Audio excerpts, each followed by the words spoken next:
छोटासा गाव होता, सोनवाडी. तिथे राहत होती एक गोड उत्साह. तिला नवनवीन गोष्टी शोधायला खूप आवडायचं.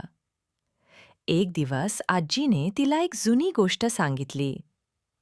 आपल्या जंगलात एक सोनपावलांचा रस्ता आहे.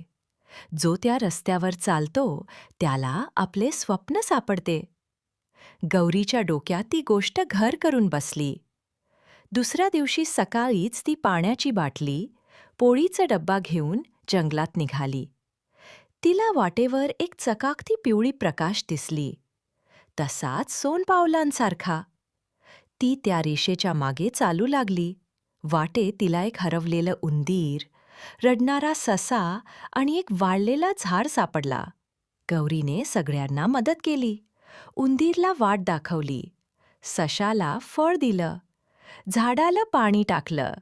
शेवटी ती एका उंच डोंगरावर पोहोचली. पण तिथे काहीच सोनं नव्हतं. ती थोडी नाराज झाली. तेवढ्यात आजीचा आवाज तिच्या कानात आला, "गौरी, खरं सोनं म्हणजे इतरांना मदत करणं, प्रेम देणं." गौरी हसली. तिला कळलं, सोनपावलांचा रस्ता म्हणजे तिचं दयाळू मन होतं. शिक्षण.